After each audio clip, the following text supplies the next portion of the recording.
À ces jeunes-là, je pense que ça va les aider à entreprendre, à mener des actions, des activités.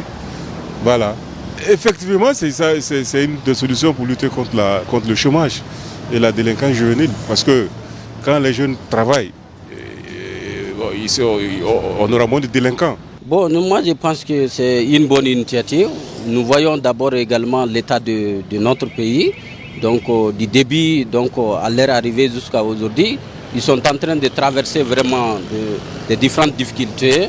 Donc beaucoup de choses, les chemins restent toujours très longs pour ces gens-là. Donc moi je pense que c'est une bonne initiative. C'est à nous maintenant la jeunesse de reconnaître cette initiative. Cela veut dire que déjà, comme il a dit dans son discours, s'il essuie, c'est la jeunesse qui essuie. Moi je pense que c'est un grand pas. C'est un grand pas vers le progrès, vers aussi la jeunesse. Le général d'armée Assimi Goïta est ainsi à pied d'œuvre pour la mise en œuvre de son programme de soutien afin de réduire le taux de chômage dans notre pays. Comme on pouvait s'y attendre, ce geste présidentiel a suscité beaucoup de joie chez les bénéficiaires. Le constat a été fait par l'une de nos équipes dirigée par Cheikh Oumar Kamara. Dans une salle pleine à craquer, bourrée de jeunes motivés pour l'emploi, le président de la transition a remis les chèques géants de plus d'1,130 milliard de francs CFA aux diplômés stagiaires. On pouvait lire l'émotion et la satisfaction sur le visage des bénéficiaires. J'ai un sentiment vraiment grandiose. On a que les mots seulement, ce sont des remerciements. On remercie vraiment les autorités du pays pour leur implication à notre cause. On encourage quand même nos camarades à ne pas baisser les bras, toujours rester debout et puis essayer de travailler davantage, quoi. L'emploi des jeunes est une préoccupation nationale et entre les demandeurs de travail, la concurrence s'accentue au fil des années, exigeant la compétence, l'expérience et le courage. C'est pourquoi les structures partenaires de l'APEJ entendent redoubler d'efforts pour l'employabilité de ces diplômés stagiaires. D'abord que ces jeunes prennent conscience qu'ils ont été des privilégiés parmi les millions de jeunes maliens. Ces 2000-là ont été privilégiés, ont été payés, ont reçu une certaine formation, sont rentrés en contact avec différentes chambres fêtières. Donc aujourd'hui, c'est à eux de ne pas attendre seulement à aller dans le fonctionnariat et de pouvoir se reconvertir vers d'autres domaines qui sont aussi vraiment la base du tissu économique. Donc nous pensons que ces jeunes ont vraiment compris le message de toutes les autorités qui étaient sur place et qui vont vraiment se reconvertir dans les métiers, dans la chambre des métiers, dans l'agriculture, dans l'élevage, la pêche, la pisciculture, l'arbroforesterie, pour que vraiment on puisse amorcer le décollage économique de notre pays. Une chance unie pour les jeunes à profiter, mais surtout dans le domaine de l'artisanat. Nos entreprises ont besoin de ces jeunes qui sont forts dans la gestion, qui sont dans le domaine où nous sommes faibles. Donc nous sollicitons leur apport pour qu'ensemble nous pouvons profiter des opportunités du pays.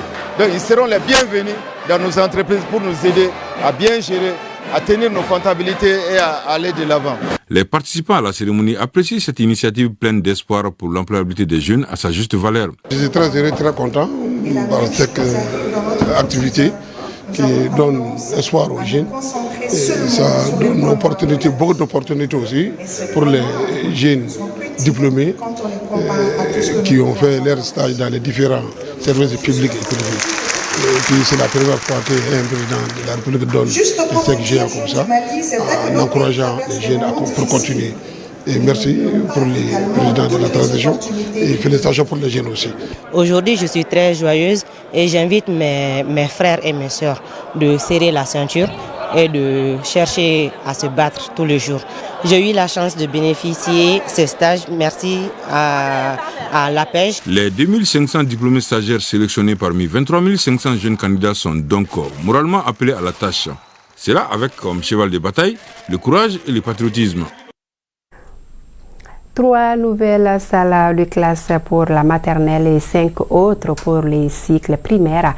Ainsi se présente l'architecture d'une école qui vient d'ouvrir ses portes à la faveur d'une cérémonie à Gouana, un quartier de la périphérie de Bamako. C'est une œuvre de l'association Sabounouma qui constitue un appui à l'éducation scolaire.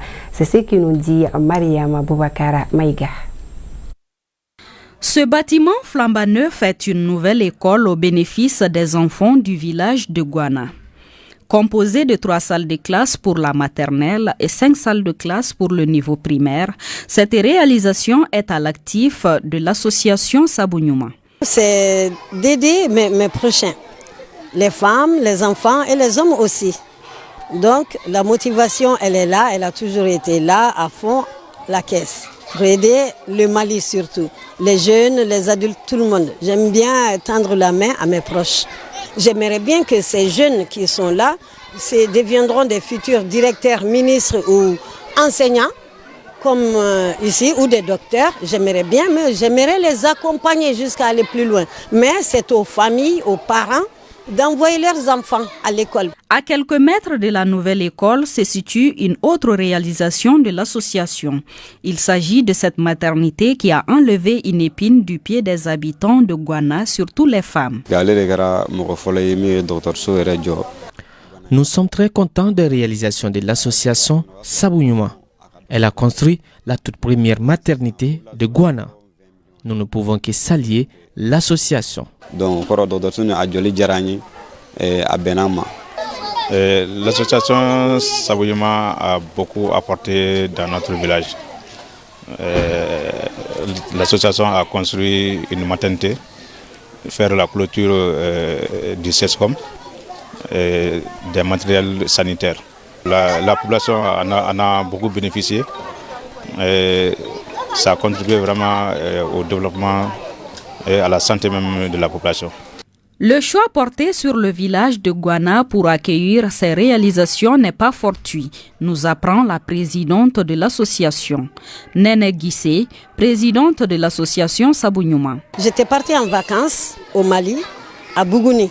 À mon retour, j'ai pris une femme enceinte qui allait faire sa visite dans une maternité, mais elle était à pied. Elle a marché longtemps jusqu'à fatiguer. Je lui ai posé des questions. Comment se fait-il qu'ils n'ont pas de maternité? Elle m'a donné toutes ces explications. Et 2 ans plus tard, je suis revenue à Gouana, la chercher, et j'ai fait réunir les habitants de Gouana. Je leur ai fait comprendre que j'ai un projet pour eux de construire une maternité. Mais ils ne me croyaient pas. Mais comme je suis une personne têtue, je me suis accrochée et je suis revenue plusieurs fois. Du coup, on a posé la pierre pour la maternité et ensuite on a fait l'inauguration. Pour rappel, l'association Sabounyuma a été créée en 2001. Elle est une association à but humanitaire et intervient dans les domaines de la santé, de l'éducation et du sport. Cérémonie de lancement du tournoi Vitalaki. C'était ce samedi sur le terrain de football du complexe sportif de la commune 6 du district de Bamako. Ce match inaugural a opposé l'équipe de Banankabougou à celle de Sogoniko. Cette activité sportive qui s'est achevée par le score d'1-0 en faveur de l'équipe de Banankabougou vise à renforcer la cohésion entre les jeunes. Omar Enza Traoré. À Sogoniko, en commune 6 du district de Bamako, l'occasion était chaleureuse pour le lancement du tournoi de football en hommage à Vitalki qui fut une gloire du football malien. Cette première édition est placée sous le signe de la paix et de la cohésion sociale. Non seulement Vitalki, c'était un Olympien. Un Olympien, quand on le dit, ça englobe tout. Que ce soit le football, le basketball, la natation, le sprint, etc. Vitalki était vraiment un... C'est comme tous les autres, que ce soit Solifreta, Domingo, comme on le dit, les grandes personnes ne meurent pas, mais ils changent de côté. Vitalki, comme on le dit tout le temps, c'est un homme de paix, un homme de réconciliation. Après le coup d'envoi symbolique donné par les organisateurs, l'équipe de Banankabougou, habillée en rouge, et celle de Sogoniko se lance à l'assaut des buts adverses. Malgré des occasions de part et d'autre, la première période se boucle sur un score paritaire 0-0. À la deuxième période, ce score connaîtra un léger changement en faveur des Rouges de Banankabougou. 1-0, c'est le score final de cette affiche. La famille qui, ainsi que la marraine, salue l'esprit de ce tournoi dédié à un homme qui aura tout donné à son pays. Je rends grâce à Dieu et je remercie aussi l'initiative qui est venue de la marraine et Amadouki et tout le groupe. Je remercie aussi la présence de tout le monde ici tous ceux qui se sont mobilisés pour venir. Moi, je rends grâce à Dieu. Il aimait tout le monde et il aimait l'humilité. Vitalki, à la limite, il faut dire que c'était un homme complet en sport. Il était le roi dans tout. Il était grand, pas seulement par la taille, mais par les qualités sportives, les qualités de l'homme sur le plan humain également. Nous avons pu dire tout là-bas. En fait, j'en suis très heureuse d'être la marraine du tournoi Vitalki. Qui connaît Vitalki? C'est un honneur d'être là. C'est un honneur d'être choisi. C'est un honneur pour moi d'être dans l'organisation de ce tournoi. Vitalki était un Malien, un réel Malien. À la fin de ce match inaugural, les organisateurs ont appelé les participants au fair play. Notons que cette compétition dédiée à Vitalki va durer 1 mois. C'était la réalisation